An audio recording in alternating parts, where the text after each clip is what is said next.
Today on Chess Geek, we're going to be looking at the Goring Gambit in the Scotch game. Let's get right into it. Like I mentioned in the intro, this gambit stems in the Scotch game. And while we're on the topic of the intro, how was it? It was a little different. I wanted to make it more of this kind of old scenery looking TV and stuff. So how was it? Leave in the comments below. And maybe I'll make that my normal intro. But like I said, it starts in the Scotch game, which hopefully you're familiar with. This is the position where you play d4 now and enter the Scotch game as white. Usually your opponent will take this pawn, and you know you can easily take back, right? You're not gambiting a pawn in this position because obviously you have enough pieces to take back. But instead of taking back, we're going to be looking at this funny looking move, giving another pawn on c3 to your opponent if they want it, and we're going to be looking at kind of the ideas behind it, okay? Because this gambit is very, very good for fast developing moves. You have a lot of developing moves, and I'd say within the first maybe, I don't know, 5 or so moves, you've castled and all your minor pieces are already out. So it's very quick development moves for you. So let me kind of show you what happens if your opponent takes, okay? And I'll also be covering the variation where your opponent plays d5, which is pretty common in the gambit declined variation, because obviously your opponent doesn't have to take. In any gambit, it's always an option, so your opponent can reject the gambit. But if your opponent does, I want to show you how to punish him. Although this is, I think, the better move out of taking or playing d5. I think d5 is a little stronger, but it's still not perfect. So we're going to start with taking, but definitely stick around for d5 because maybe you'll see it in your games. And also with the d5 comes a very funny line where you trade off your queens, you trade off these rooks, and it's very, very fun, and you ignore a lot of threats. So make sure you stick around for that. It's a very cool line. So if your opponent takes, you're definitely just going to take with your knight and already develop a piece. Like I said, you're very quick to develop in this gambit. Notice that both of your bishops have been unleashed, so and both of your knights are already out. So it's going to be very easy for you to make developing moves. If your opponent plays just a normal developing move, and throughout this video, I'll just kind of go through normal moves that you might see from your opponent. Because in this gambit there isn't really one strict main line, but this is just a very common and smart move, developing move. You go ahead and kind of play symmetrical in this move and just go ahead and play c4. If your opponent plays d6, then you go ahead and castle. You don't develop your piece yet. You can if you want to first develop your bishop, but I would personally I prefer to first castle, get my king safe, and then continue development. So once you can castle, I would recommend making that your first priority. But it doesn't have to be, right? You don't have to castle. I would, though. So your opponent could develop a piece, and now you can take out your bishop, pin the knight. And notice that your knight is very weak because it's only protected by, it is protected, but it's pinned, right? So the knight cannot move to any location. Not that it want to, obviously, but still, the knight cannot move. So you can have this threat of moving your knight here and putting more pressure on it, which is what happens. If your opponent castles, then you go ahead and simply take your other knight, or your knight, and attack this other knight. And you're threatening some scary things for your opponent. Eventually, maybe you'll want to push this and get rid of this knight, in which case you'll be threatening even to fork just a couple of pieces.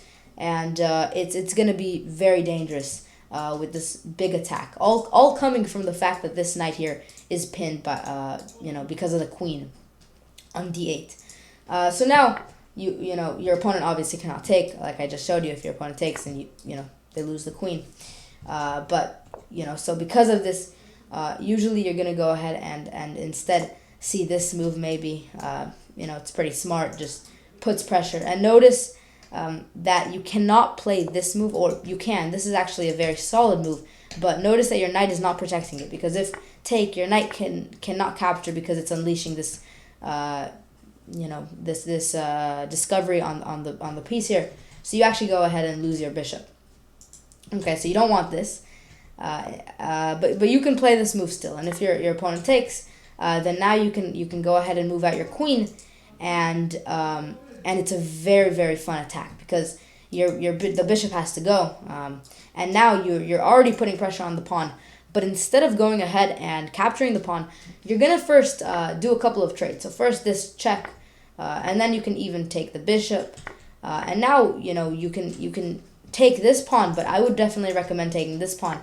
And look at how fun this position is. The opponent's king has to move or be blocked or something like that.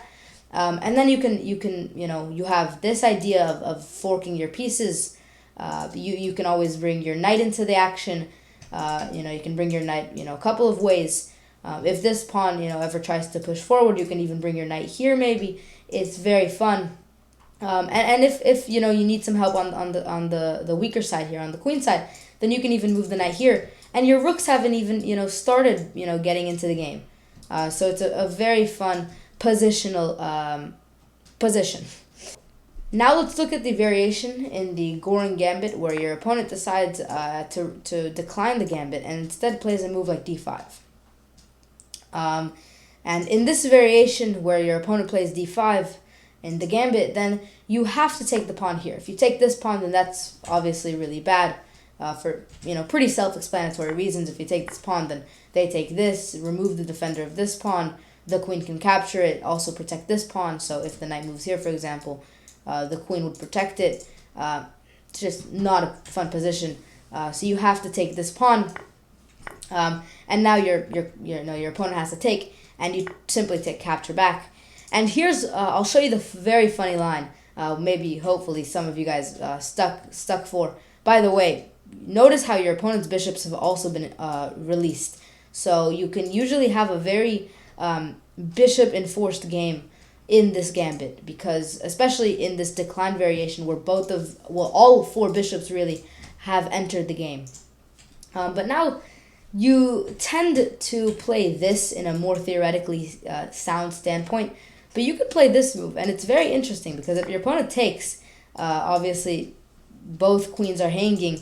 You can take this queen, and if your opponent takes, you take here in check, and now the king has to move somewhere, and then you can grab this rook here, and then your opponent can move the bishop back, and if you play a move like this, then you'll see this move, and now if this move, then you can even see a move like this, knight to c2, and it's just so funny. After the king moves, you can capture the rook, and look at how funny this position is. Notice that this was probably not the better option, because now you can capture the bishop. You can, if you want, first check your opponent, and after your opponent moves, you're going to grab the bishop. But now essentially this knight is trapped. The knight cannot move. So after you move the king, you unleash the bishop, and you unleash this rook to capture the knight. The knight will fall, so you're going to be, good in material against this. And although this piece is gone, it's still funny, and it's a great position for you.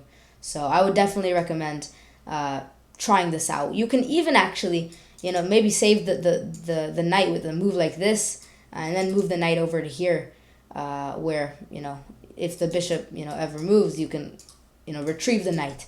So there's all ideas of capturing this back, saving the knight, moving the bishop. It's just really funny. And now let's go and actually talk about the more serious approach to this move here, which is just blocking the check, or blocking the pin. Now your opponent probably will castle. Now you can take out your other knight. Your opponent moves the queen back. You push the pawn, and after capture.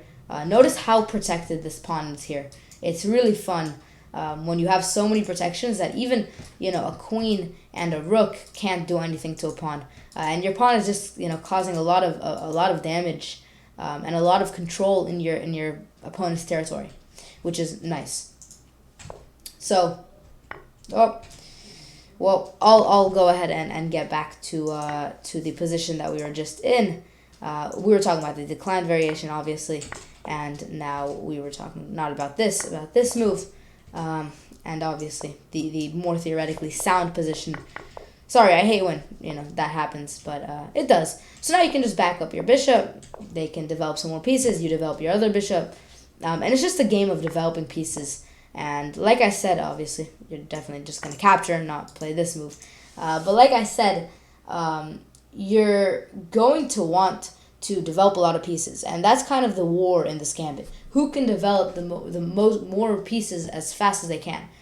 And even in this position, where there's still pieces on the board, you definitely want to try as hard as you can to keep pieces on the board.